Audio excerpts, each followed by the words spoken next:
നമ്മൾ ഏത് ഘട്ടത്തിലാണ് നമുക്കൊരു അസ്വാഭാവികത തോന്നിയാൽ ഡോക്ടറെ സമീപിക്കേണ്ടത്? നമ്മൾ ബി ഫാസ്റ്റ് എന്നൊരു സിനോണിം വെച്ചിട്ടാണ് സ്ട്രോക്കിൻ്റെ ലക്ഷണങ്ങൾ പൊതുവേ നമ്മൾ ഐഡൻറ്റിഫൈ ചെയ്യുന്നത്. ഓക്കെ, നമ്മൾ ഫാസ്റ്റിലേക്ക് വരാം.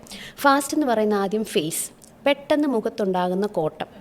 അത് വേറൊരാൾക്ക് പെട്ടെന്ന് അത് മനസ്സിലാകും. കാരണം ഒരാൾ പെട്ടെന്ന് ചിരിക്കുമ്പോൾ ഒരു സൈഡ് കോടി പോവുക, അല്ലെങ്കിൽ സംസാരത്തിന് പെട്ടെന്നുണ്ടാകുന്ന കുഴച്ചിൽ. രണ്ടാമത്തത് ആംസ് എന്ന് പറയുന്നത് കൈയിനുള്ള ബലക്കുറവ്. ഒരാൾ നടക്കുമ്പോൾ അല്ലെങ്കിൽ പെട്ടെന്നൊരു ഗ്ലാസ് എടുക്കുമ്പോൾ കയ്യിൽ നിന്ന് പെട്ടെന്ന് സാധനം താഴെ പോകുന്നു, അല്ലെങ്കിൽ കൈ ഉയർന്നു പിടിക്കാൻ പറ്റുന്നില്ല, കൈ ഒരു വശത്തേക്ക് താഴ്ന്നു പോകുന്നു. അതാണ് ആം വീക്ക്നെസ് എന്ന് പറയുന്നത്. എസ് എന്ന് പറയുന്നത് സ്പീച്ചിനെ ഉദ്ദേശിക്കുന്നു. സ്പീച്ച് എന്ന് പറയുന്നത് പെട്ടെന്നുള്ള സംസാരത്തിൻ്റെ കുഴച്ചിലാണ്. കുഴച്ചിൽ മാത്രമാകണം എന്നില്ല. നന്നായി സംസാരിച്ചു കൊണ്ടിരുന്ന ഒരാളുടെ ഫ്ലുവൻസി പെട്ടെന്ന് കുറയുന്നു, അയാൾക്ക് വാക്കുകൾ കിട്ടുന്നില്ല, വാക്കുകൾ കിട്ടാൻ വേണ്ടി അദ്ദേഹം ബുദ്ധിമുട്ടുന്നു, അല്ലെങ്കിൽ പരസ്പര ബന്ധമില്ലാണ്ട് എന്തെങ്കിലും പറയുന്നു. അതെല്ലാം സ്പീച്ച് അബ്നോർമാലിറ്റിയാണ്. ടി എന്ന് പറയുന്നത് ടൈം ടു ആക്ട്, അതായത് നമ്മൾ എത്രയും പെട്ടെന്ന് ആക്ട് ചെയ്യുക എന്നുള്ളത്. ഇതിൻ്റെ കൂടെ ബി എന്ന് പറയുന്നത് ബാലൻസ് ആണ്.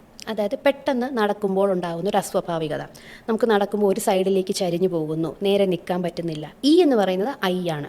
എന്ന് പറയുന്നത് നമ്മുടെ വിഷൻ്റെ പ്രോബ്ലംസ്.